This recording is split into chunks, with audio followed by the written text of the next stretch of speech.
आगामी मार्च 26 तक भारत सरकार द्वारा जो निर्णय लिया गया है कि पूरे देश को नक्सलवाद से मुक्त कराना है। इसी क्रम में सीआरपीएफ बहुत लंबे समय से यहाँ तैनात रही है। जैसे कि हम 188 वाहिनी की बात करें तो ये 2011 से कोंडागांव जिले और बस्तर जिले में तैनात है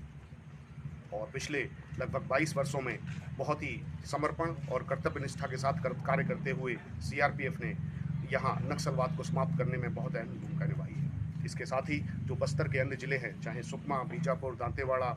या अन्य क्षेत्र रहे हों, उन सभी में सीआरपीएफ ने पिछले 22 वर्षों में बहुत बड़ी संख्या में अपने बलिदान दिए हैं और अपने रक्त से इस भूमि को सींचा है और साथ ही बहुत बड़ी संख्या में नक्सलियों को मार गिराया है। और इस सीआरपीएफ के इन्हीं कामों का और इतने परिश्रम का प्रतिफल है कि आज नक्सलवाद अपनी अंतिम सांसें गिन रहा है।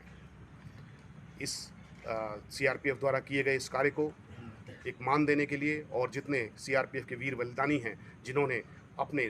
ड्यूटी के, अपनी कर्तव्य को निभाते हुए अपने प्राणों की आहुति दी है, उनके सम्मान में और आने वाली पीढ़ियां उनको याद कर सकें, उनकी एक यादगार बनाने के लिए 188 वाहिनी द्वारा एक शहीद स्मारक उन सभी 460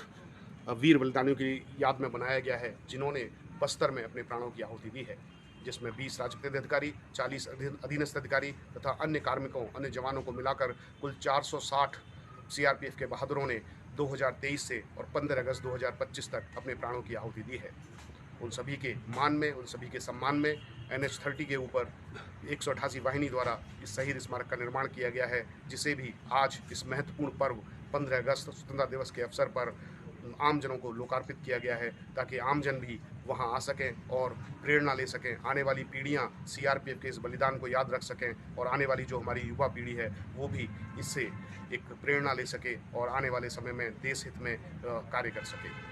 इसी के साथ 188 वाहिनी सभी देशवासियों को, सभी कोंडागांव वासियों को, सभी बस्तर वासियों को स्वतंत्रता दिवस की बहुत बहुत शुभकामनाएं देती है। जय हिंद, जय भारत।